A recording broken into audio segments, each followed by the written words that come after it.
Hopefully this is not too loud for you. I do tend to have a big mouth, and so normally I would not be mic'd up for a room of this size. But if I get too loud, throw something at me.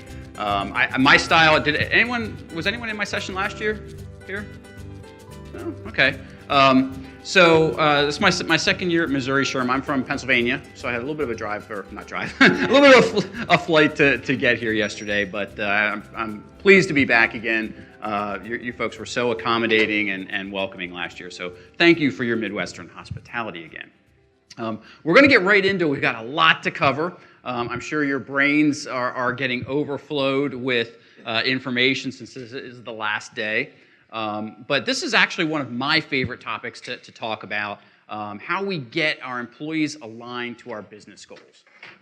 Why do we need to do that? How do we do it? And then once we get them there, how do we keep them there? And when you think about it, I'm a big believer that there's really nothing more important in our jobs as HR professionals than aligning our people to our goals. If you think about it, that's why we hire who we hire. That's why we train who we train. It's how we recruit who we recruit. It's all about forwarding our mission. And oftentimes where we forget to continue that story is, well, gosh, once we interview them and we train them and we onboard them, we do all these things, how do we keep them focused on those bottom line results? How do we keep them focused on where the company's heading? And how do we educate them on why the company is heading there to begin with? So those are the things that we're going to talk about today. While we have a lot to cover, I like to take questions as we go. So if you want to talk more about something that I seem to be skimming over, by all means, stop me and let's dive right into it. Okay? So here are the couple things that we're going to talk about this morning. We're going to look at key behaviors. How do we identify the key things that people are doing for us that are contributing to our organization's goals? And the reason this is so critical, I was just doing some training with a client a couple weeks ago around time management, prioritizing, and communication. And one of the things, as you can imagine, what's your biggest time waster, would you say? Email, okay? It seems like that's big for everybody. And for this organization, it was actually huge. It was the #1 time waster. And one of the things that came back to was they were realizing they were spending 80% of their time to achieve 20% of their results. And so that's why it's so key for us to figure out what are the key behaviors, what are the key things we need people doing, how do we educate them that those are the key things we need them doing, and how do we keep them incentivized to continue doing those? So those key behaviors are going to be critical. We also want to determine what the best way is to motivate our people. We're going to look at a couple different things today. That's not the main focus of what we're going to talk about this morning, but how we motivate those behaviors is absolutely critical. So let's jump right in here. So this is probably some information that many of you know, but I throw it in here as fodder for you to take back to work. I believe that statistics can be powerful when you're looking at trying to get management to give you money to do things, okay? So I found some Wharton researchers who found that it was a survey of business executives, and one of the things that they found was that these executives identified the fact that when people aren't aligned to their goals, it's the single most problematic factor for the business hitting its goals. So the executives recognize this. Another study suggested that one of the key drivers of this is how we create alignment between people and what they're doing every day and those business goals. In other words, can they make that connection between this is what I'm tasked with doing today, tomorrow, the next day, and where the business is going? And finally, that alignment, when people are aligned with where the business is heading, we start to get obviously better productivity, but we start to see a reduction in turnover. And so there's so much talk, and I know that the session that was in here prior to this was on employee engagement and the employee experience. And I guess you could call it that when people are focused on where the business is heading and they're bought into that, now we've got people that are fired up. And so if you think over the people that you have perhaps that maybe there are certain positions that are high turnover positions for you. And sometimes we just fall back on the excuse that, well, it's an ugly job and no one really wants to do it, or I can't pay a whole lot. And maybe there's some truth to those things.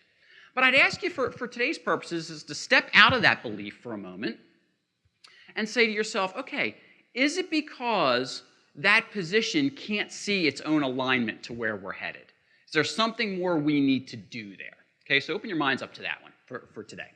So final study, and this is for any of you who are a publicly traded company. Watson Wyatt did a survey, and they found that organizations who are publicly traded and do a good job of communicating out how the company is headed in the direction it's headed and why it's headed there to get people to buy in, they get 26% better returns than those that don't. So there are some definite bottom line benefits. Hence the name of this talk being, driving bottom line results with your talent. Okay? So let's look at this idea of employee alignment. Some people call this line of sight. They can be used interchangeably. All it is it's the perception that a person has that what they do matters. So how many of you have a job in your organization right now that you would say does not contribute to the company's goals? Do you have one? I hope not. I have had people raise their hands, though. And I said, oh, tell me about that. And I remember one time giving this talk, and the lady says, it's funny, right? She says, well, we got this, these data entry clerks, and all they do is just enter stuff all day long. They're really not helping the company get to where it's going. I said, well, why are they entering the data then? Well, we need to make business decisions. She gives me this long explanation. I said, oh, so they are critical to the, so sometimes, we think back to some of these things. And I had someone one time say, well, how about the custodians, Ed? I mean, come on. I mean, they do a nice job and everything, but they're really not helping us get to where we're going. And I said, okay, so when your president's away for the day, what happens? Some people would say you get more productive. I don't know. But let the custodians be away for the day. And especially in the wintertime, and you got slop all over the floors, and you got dirty bathrooms. There are visible signs. And so there is no position, there's no employee that's exempt from this idea of alignment around our business goals. And so if you have managers say, that position's really not necessary for our goals, then I would say you don't need that position. That's really what it comes down to, okay? So there's really two types of alignment we're going to look at. We're going to look at short-term alignment. In other words, what am I doing today, tomorrow, this week, this month? And then there's also long-term alignment. What is it about this year, this quarter that I have to attain? So when you think about that, give me an example of maybe a short-term goal that's present in your organization.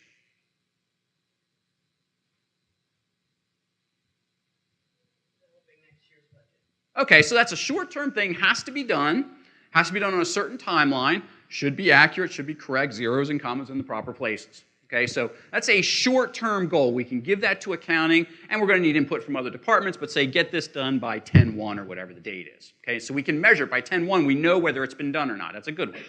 How about something long-term?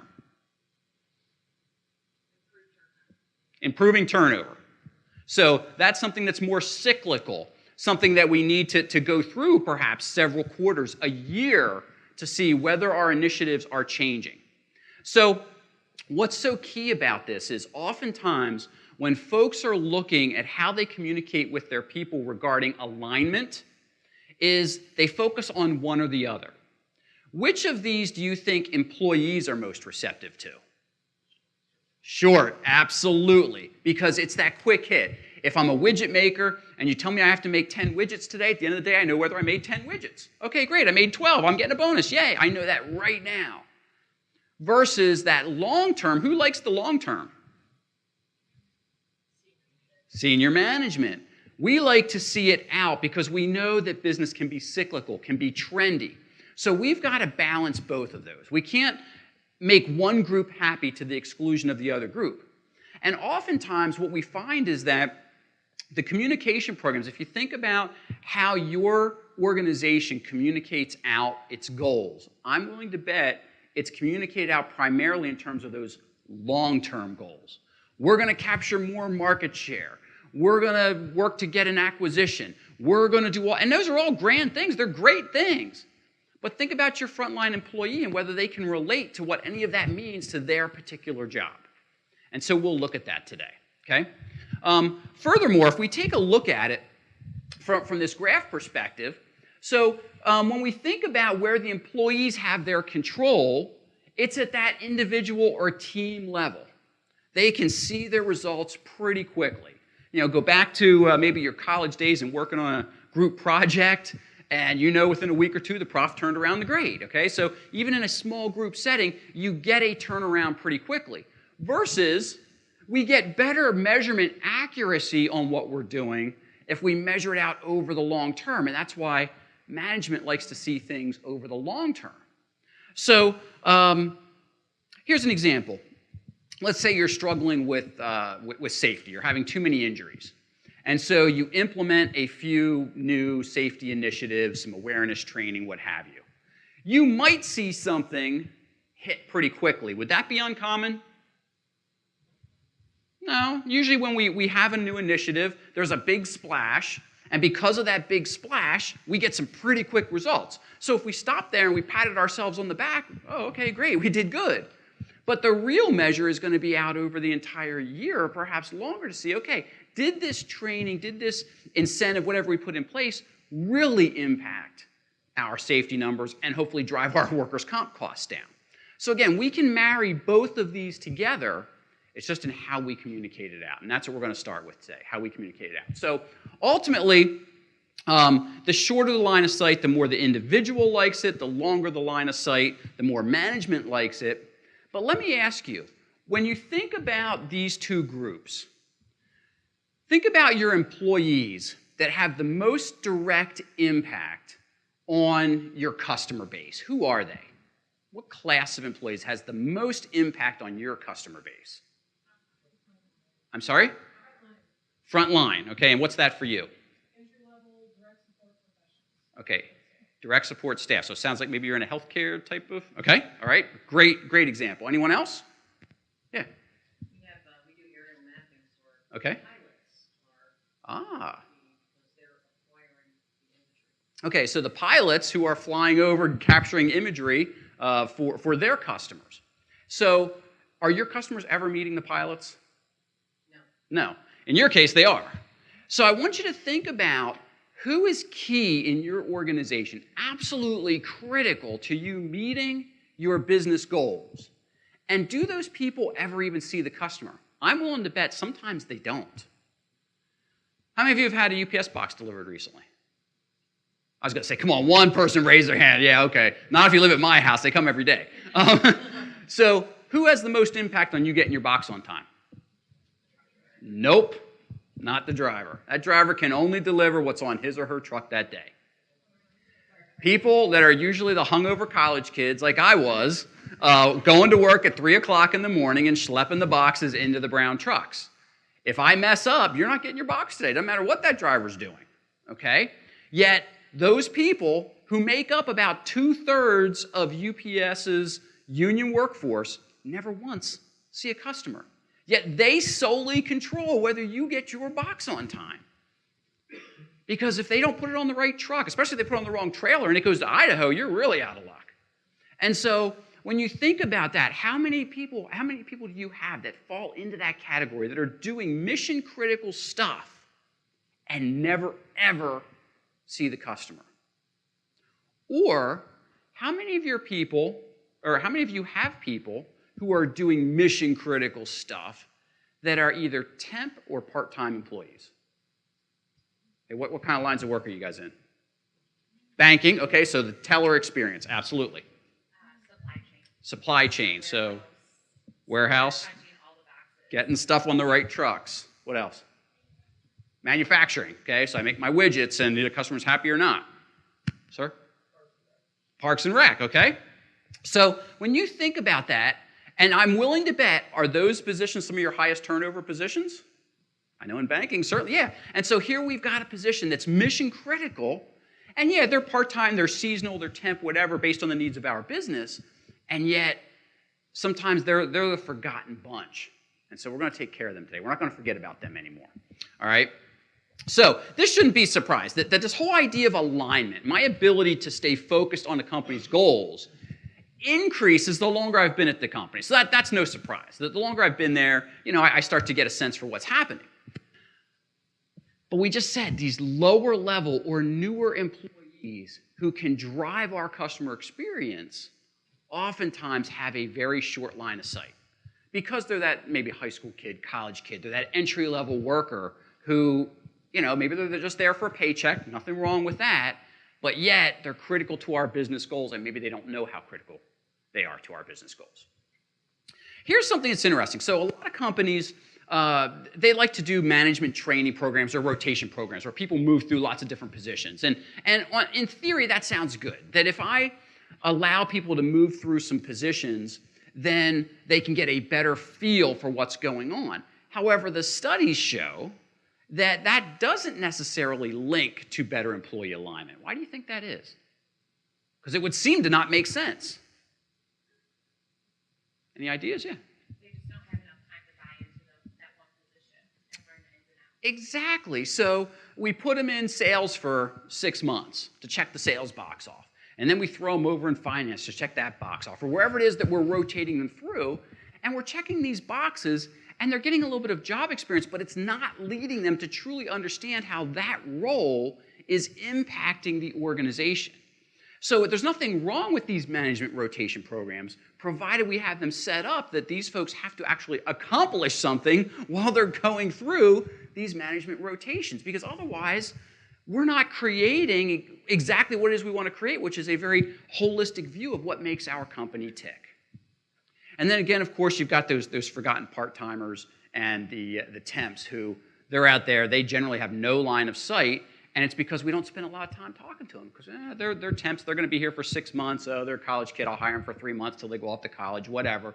And yet, they're critical to whether or not we sell the clothing in the mall, we process banking deposits appropriately, and so on. Okay. So, anyone seen this model from World at Work previously? I love this model of strategy, and I'll show you why it's important for us today. Everything starts with our business strategy. So if you look over there on the far left, your left of the screen, business strategy. How many of you know what your business strategy is? You've seen your strategic plan. Okay, a third. Keep your hands up. Those of you, or I'm sorry, you can put those down. Those of you that haven't, how many of you know you have a strategic plan, you've just never seen it? 1, 2, couple. Okay, that's even worse. So the rest of you don't think you even have a strategic plan. That's scary when you think about it. Everything we do in business, and again, whether that strategic plan is written or not, it starts with that business strategy. So there are 3 types of business strategy. So those of you that have seen your business plan, think about this. So the first is customer intimacy. And a business that is all about customer intimacy is one that drives its revenues through its relationship with its customers.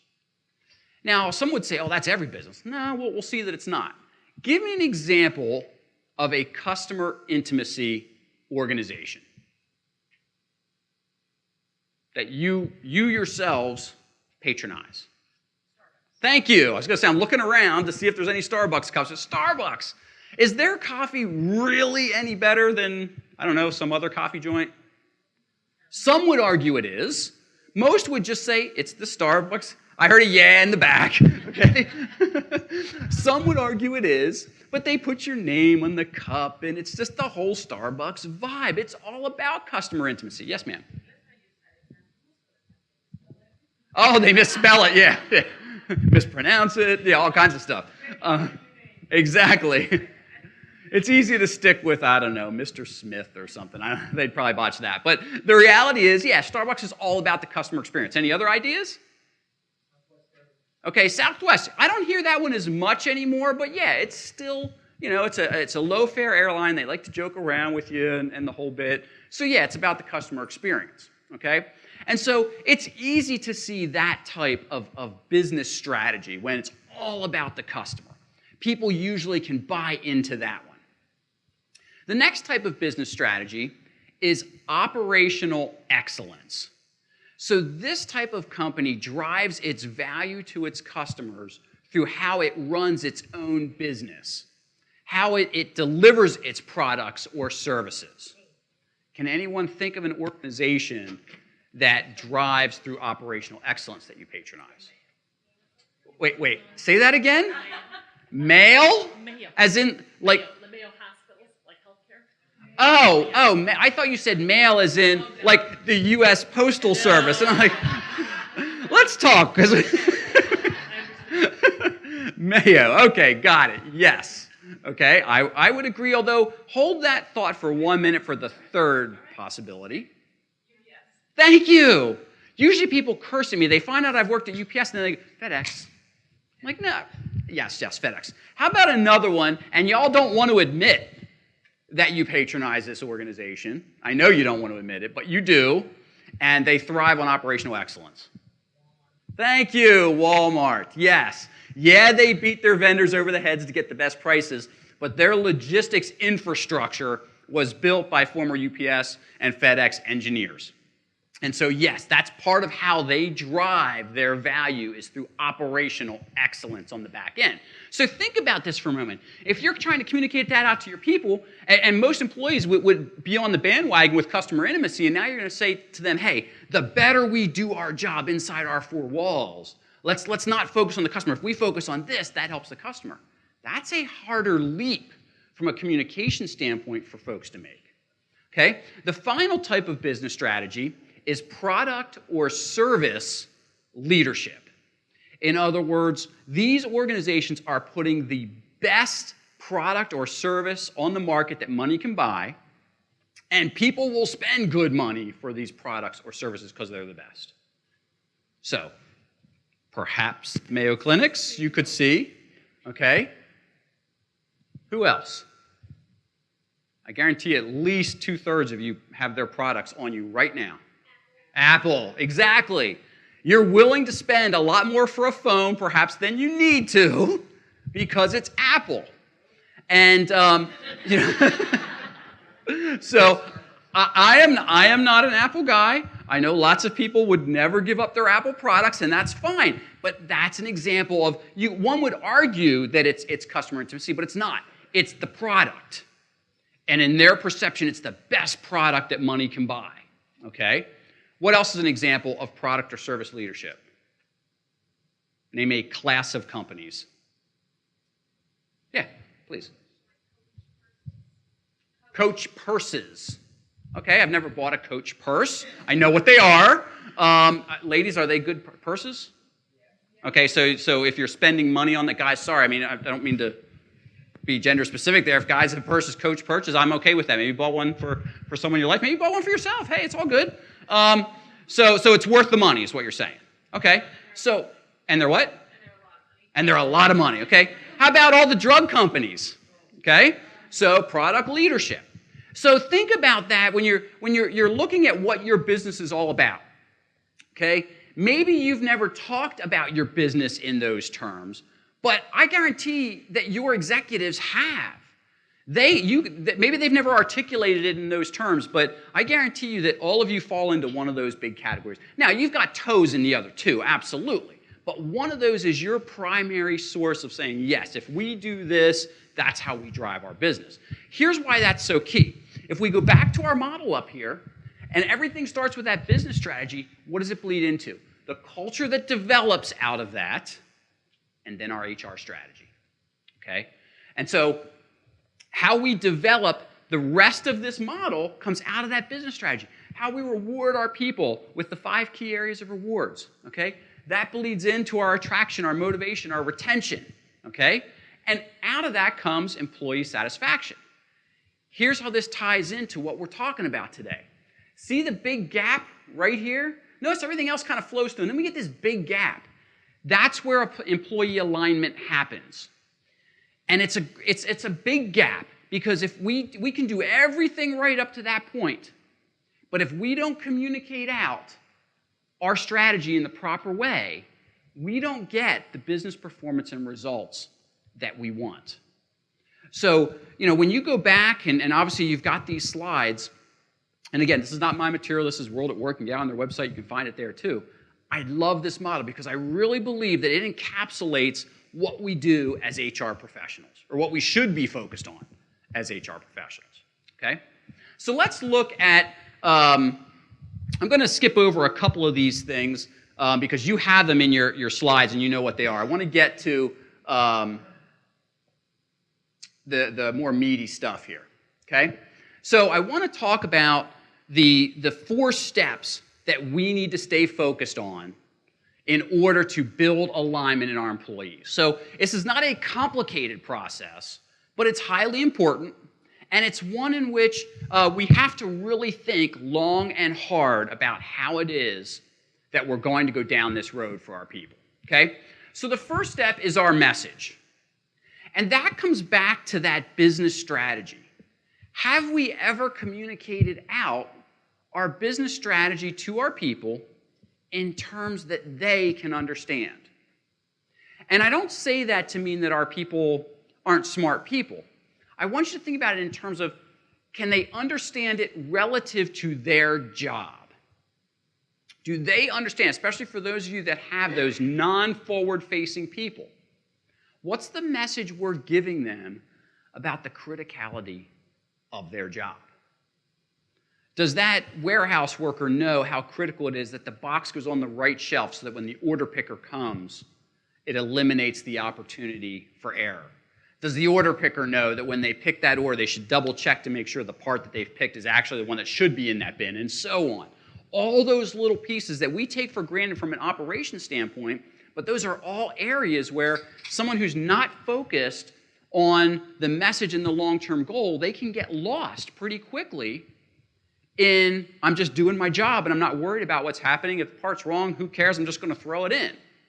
And we've all probably bought some piece of furniture or something for the house, and we open up, we start putting it together, and we got 5 of one bolt and only 3 nuts or something, and it's a hassle. And then we go digging out in the garage for something that's going to pair up. We've all been through that.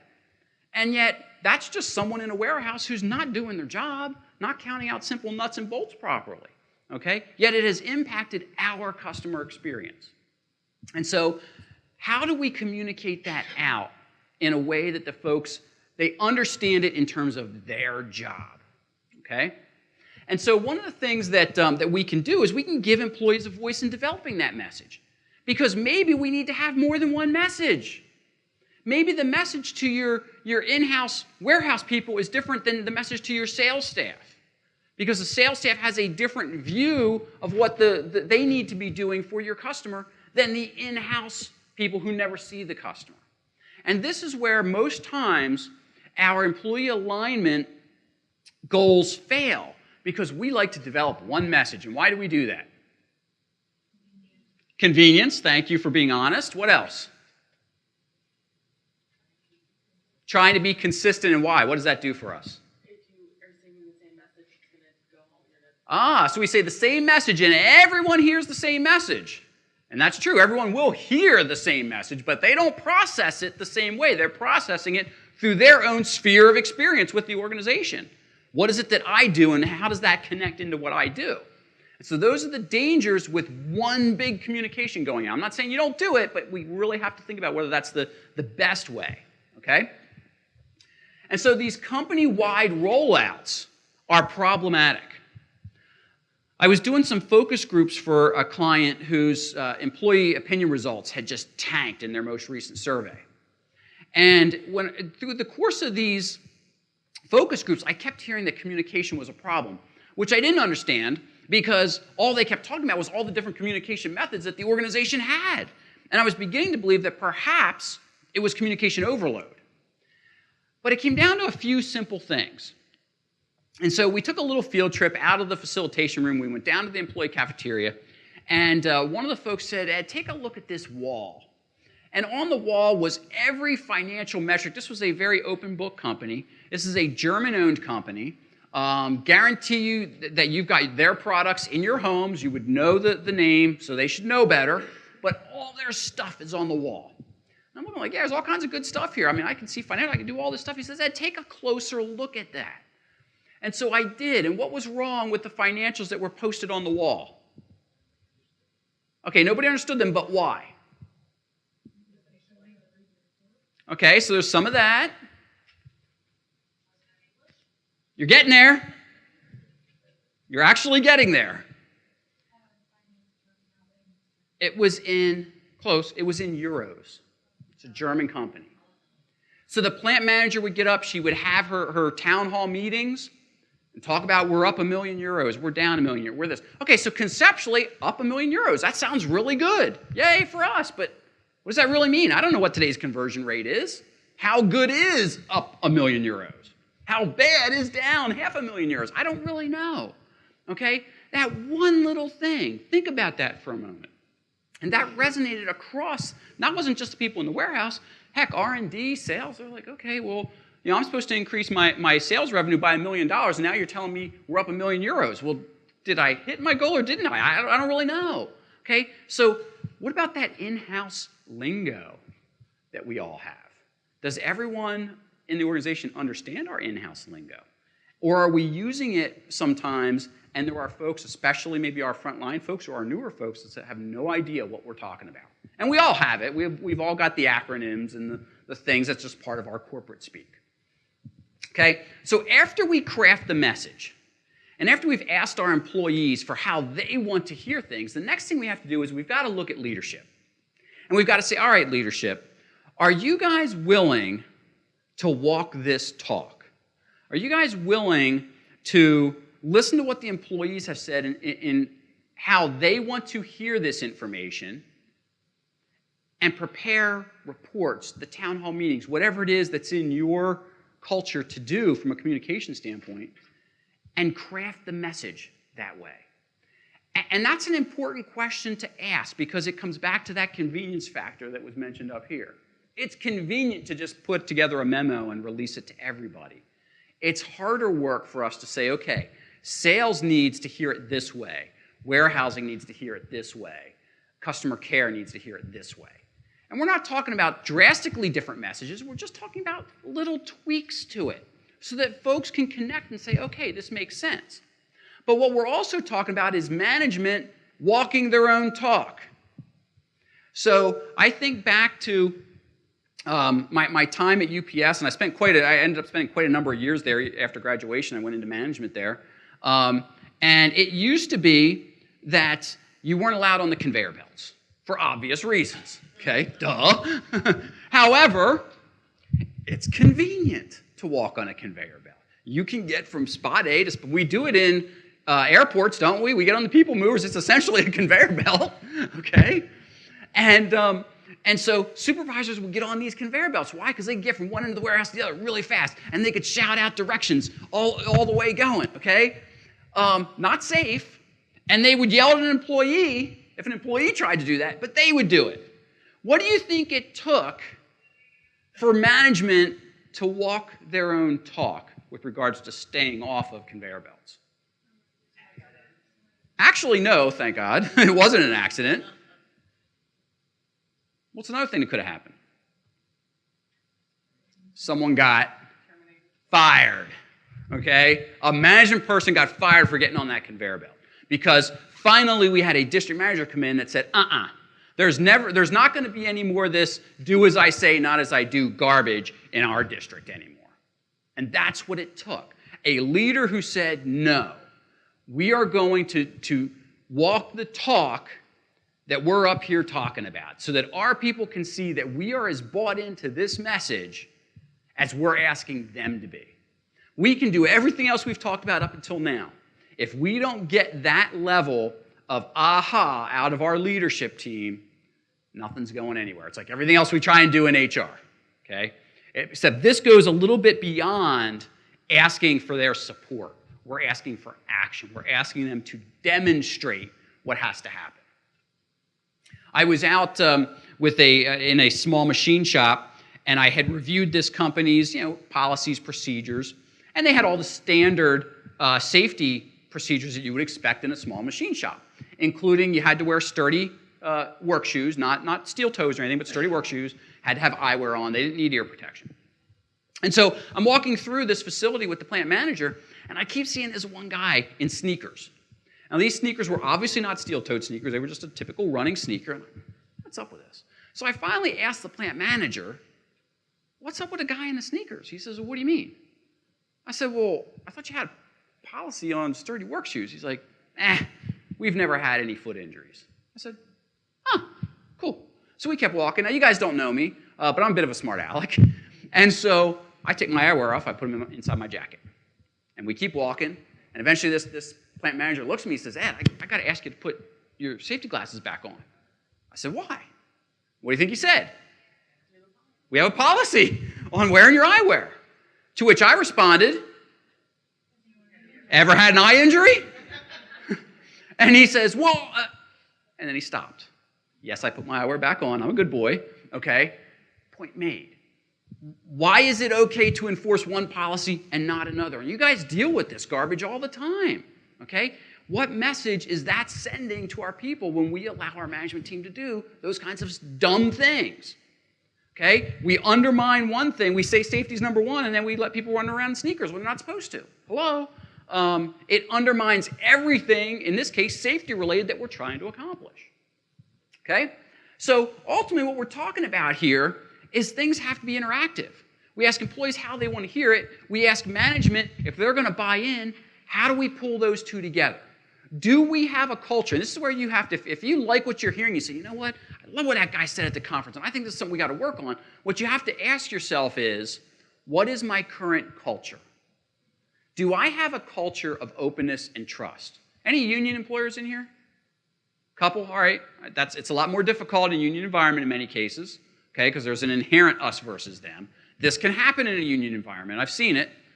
But is there a way for employees to raise their questions, their concerns, and be heard? I'm not talking about just the simple drop in the suggestion box kind of thing, but really sit down with a manager or supervisor and talk about, hey, here's something that's going on. I want to talk about this. We want to try and get to some resolution. So if you have that kind of culture where you can do those sorts of focus group meetings with your employees, by all means, that's the next step in this, is creating that environment of openness so that they trust the message that they're hearing, okay? Ultimately, where the rubber hits the road and where we're going to head in the second half of this presentation is, what are the incentives we're going to put in place that once we've done all this work, employees are going to stay committed to working on it? And that's where the whole engagement piece gets in. That we're going to put all this stuff in place. People are saying, yeah, go team. And if we don't want it to be flavor of the month, how are we going to continue to reinforce those behaviors? And so that is the final piece is, how do we measure success? What does that mean for us?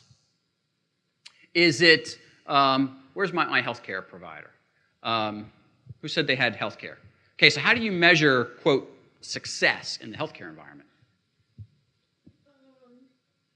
Lack of errors. Okay, we don't want people getting stuck with medicines that they shouldn't be stuck with. That's a good one as a baseline. Okay, what else? Okay. Okay. Okay.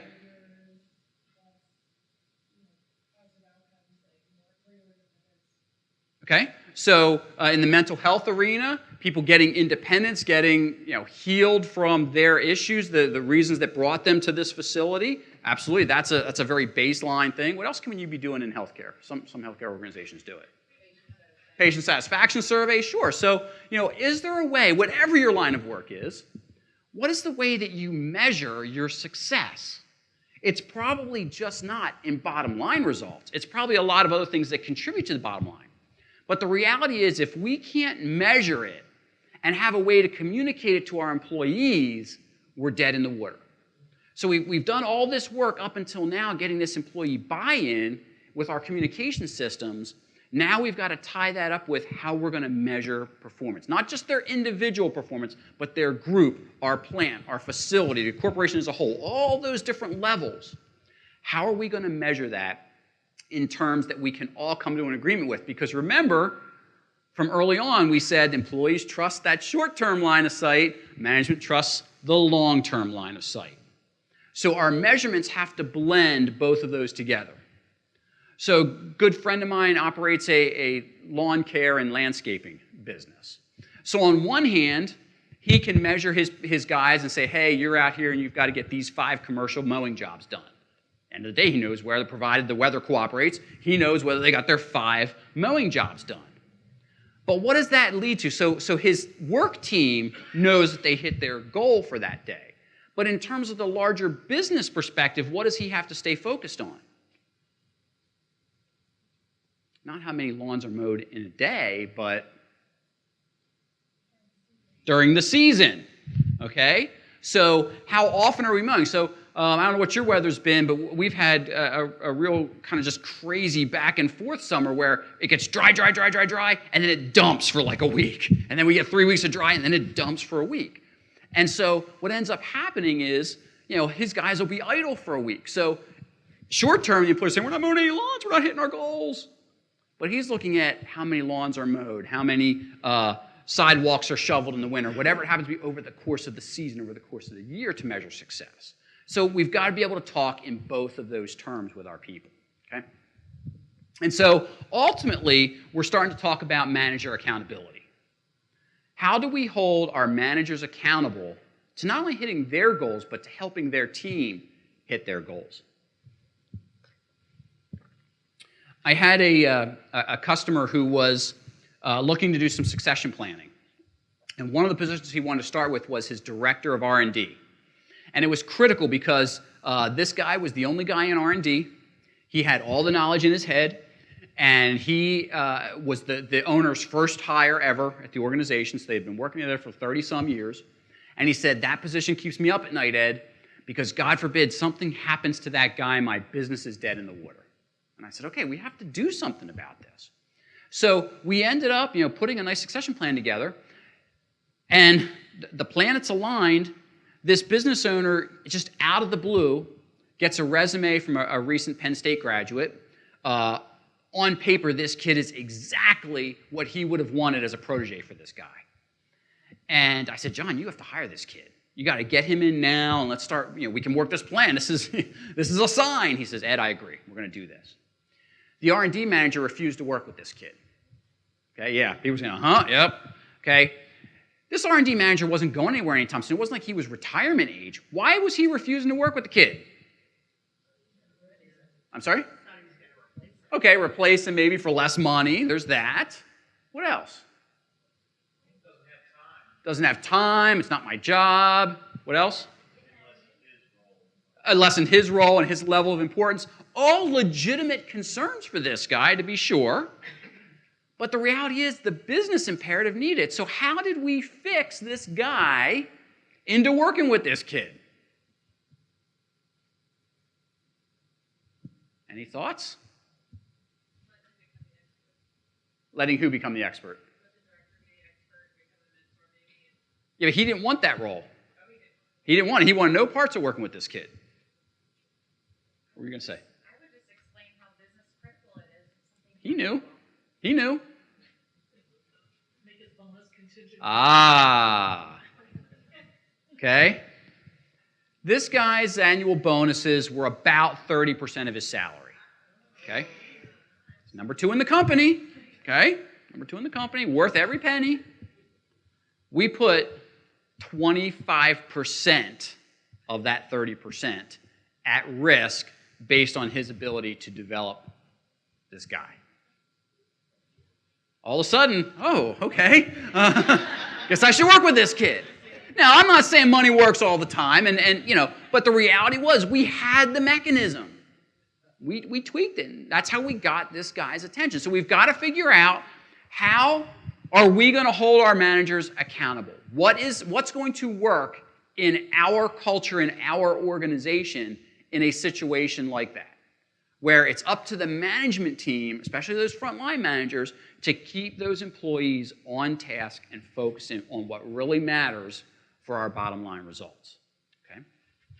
Now, I mentioned the flavor of the month earlier. Here's the problem with flavor of the month. It's not Christmas time yet, though you probably just celebrate Christmas in July, maybe. One of my favorite holiday time movies is Christmas Vacation. Okay? But as an HR person, there's also a scene in that makes me cringe every season when I watch it. Anyone want to guess what makes me cringe as an HR person? The bonus, or lack thereof. Now, I don't care that the bonus was eliminated. I don't. Hey, whatever. Okay? And I actually kind of care that he didn't communicate out that the bonus wasn't going to be there. What I care about is what Clark says. What does Clark say to the boss after he's been drugged to the house? I was counting on it. It's okay that you eliminate it, but when people count on it as part of their salary, what you did was just low. And I go, because when they're counting on it as part of their salary, it's no longer an incentive anymore. Clearly, there were no measurements in place. Now, I know I need to get a life. I'm an HR guy looking at a Christmas movie, and I'm thinking about HR stuff. But that one little scene tells everything that we need to know about incentives and the dangers of them. Okay? So we've got to figure out what is it that's going to work with our people, that's going to get them to stay focused on what needs to happen, and then are we communicating that out as well? And so where we're going to come home with all of this is we've created alignment. Our people are bought in.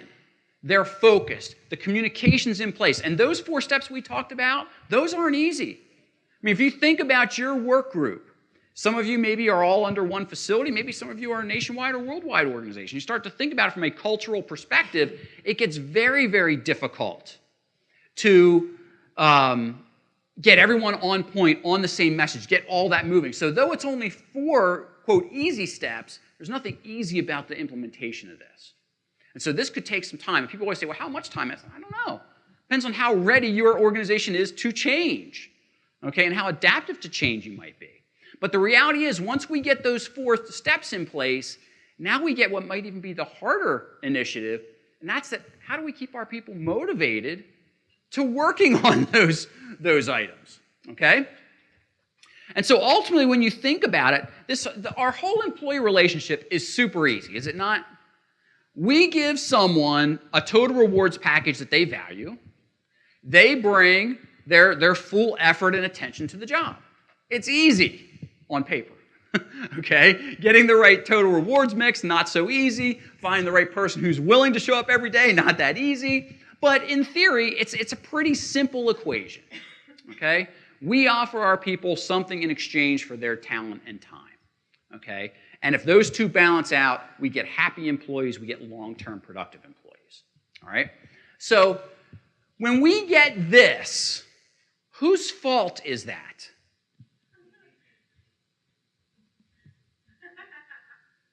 Whose fault is this? Say it. It's the manager's fault. I showed this picture. I was doing a similar topic for a group of business owners. And one of the guys says, you're darn right, I'd fire him right away. And I said, okay, but whose fault is it? It's his fault. I want people that are self-starters. I want people that are self-motivators. Okay, but you hired him, didn't you? Which meant that at the time you shook hands with this guy, he passed your test of being a self-starter and a self-motivator. So what happened after that? Sometimes we do it. Now, operations blames all of us because we didn't hire the right person. That's what they tell us, okay? But how often does our culture and our climate do this to someone, okay? So we've got to think about that, and that's where that piece of management walking the talk is absolutely critical for us, okay? So we don't end up with that. Some of these stats will scare you. You've probably heard a lot of them. Recent Gallup poll, half of our workforce not engaged right now.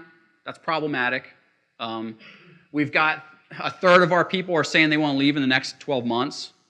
I don't know. That might scare you. Maybe it doesn't. Maybe you know. Maybe you have 30% turnover. But that's scary. And then we look at it and say over half would leave their profession. Think about it. That's like saying, there's, 100 of you in here. That's like saying half of this room is right now thinking about getting out of HR. Now, I'm not saying I blame you, but the reality is that according to that side, half of us are going, man, I'd get out of HR in a heartbeat if I could. Okay?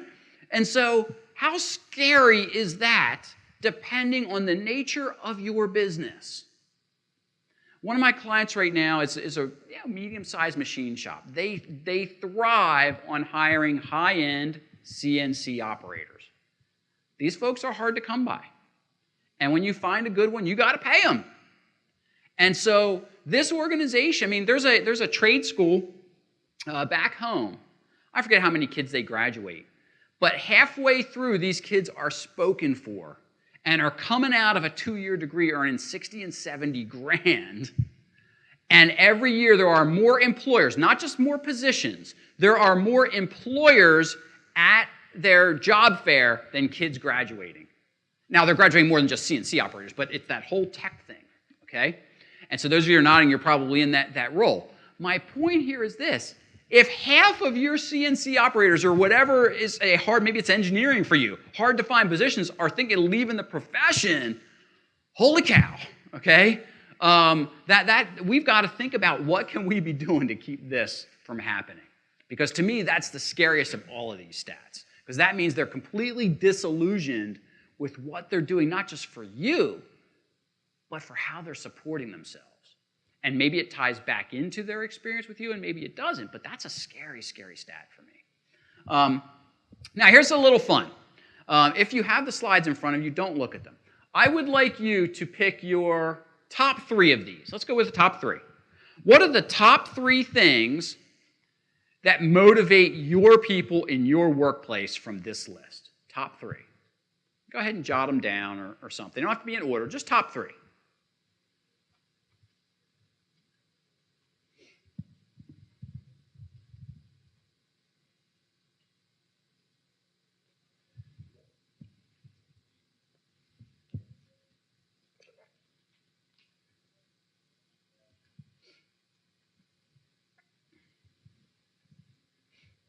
Okay. Recently, study was done on this particular item, and several hundred companies were surveyed, asked this very same question of several thousand executives, or excuse me, several thousand employees. Here's what the executive said.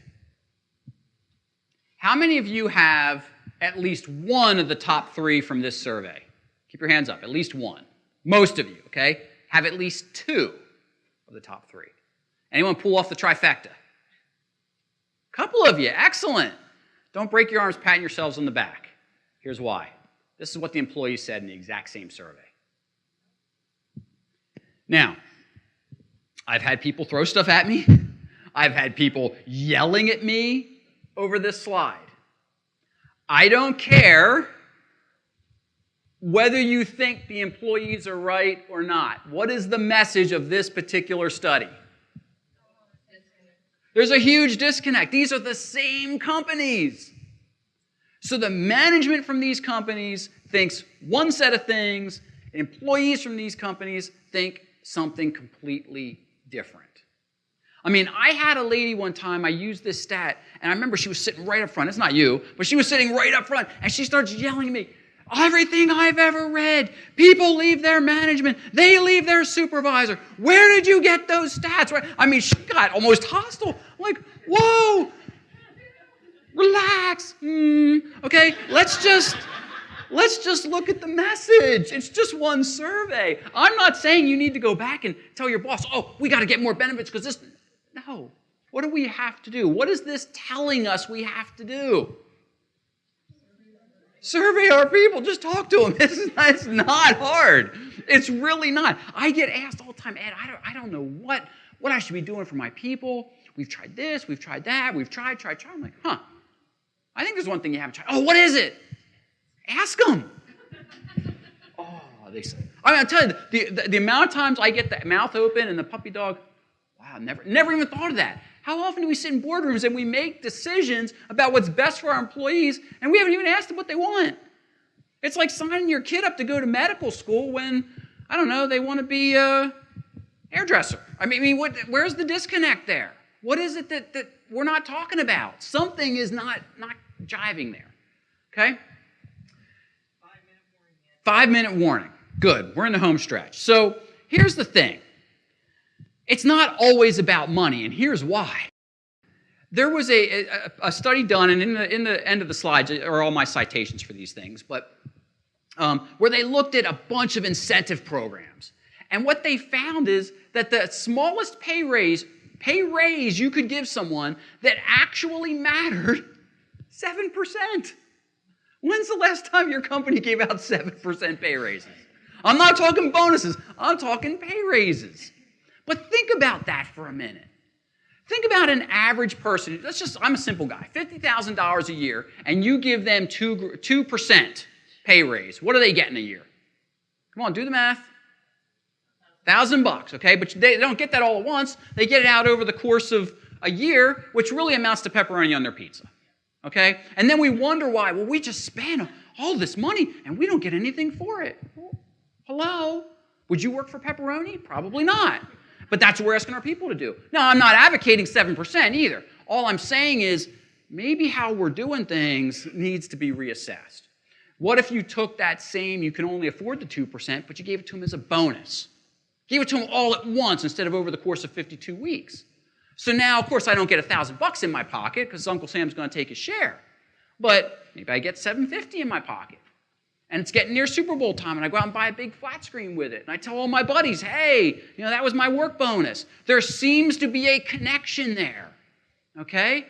All I'm saying is, again, open up. Think about how it is that you're rewarding your people currently, and how could you do it differently, okay? Whether it's money or whether it's in time or your culture, your workplace, and casual Fridays and all the other crazy stuff we do, what is it that really motivates your people? If you don't ask them, they're gone, okay? And if you don't ask them and they stay, you've got presenteeism. So either way, not a good turnout. Okay, so again, I'll skip through. There's some good basic information on variable pay in here, but I want to get to a couple of the just the bigger considerations.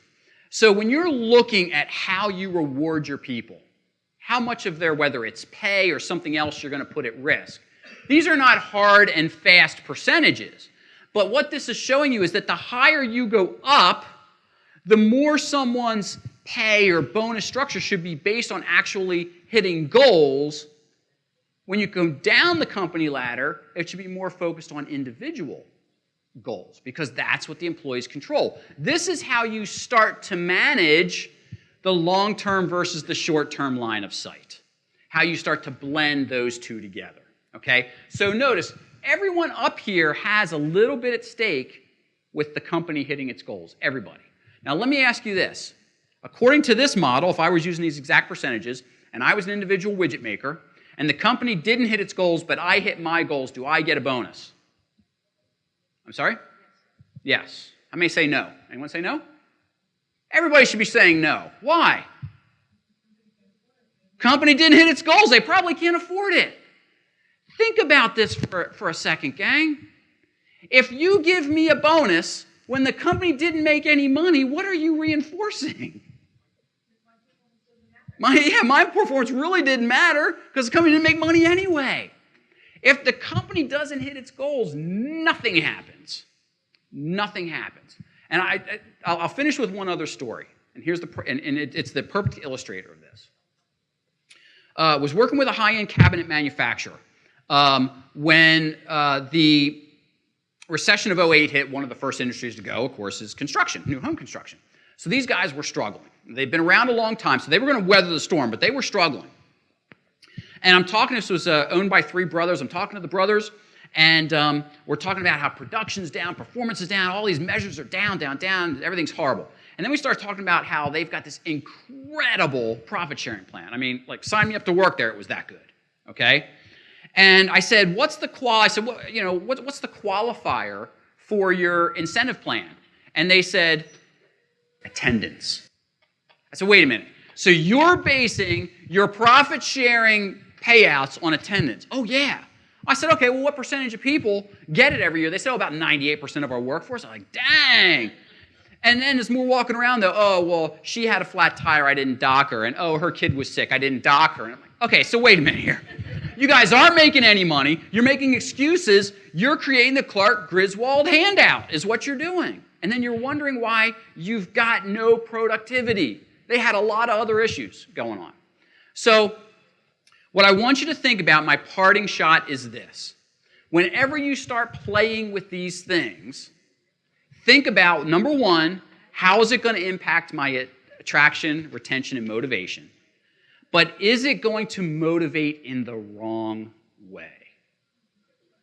Think about the mortgage crisis. And we were incenting those guys with huge payouts just to sell mortgages to people that couldn't qualify. It tanked an entire industry. Okay? That's one of the biggest problems with line of sight being too narrowly focused. So, I know we're right at the end. If you have questions, I will be happy to hang out. I do have a couple of evals laying around. Would love your thoughts. It's a way for me to get some really good feedback. But thank you so much for chatting.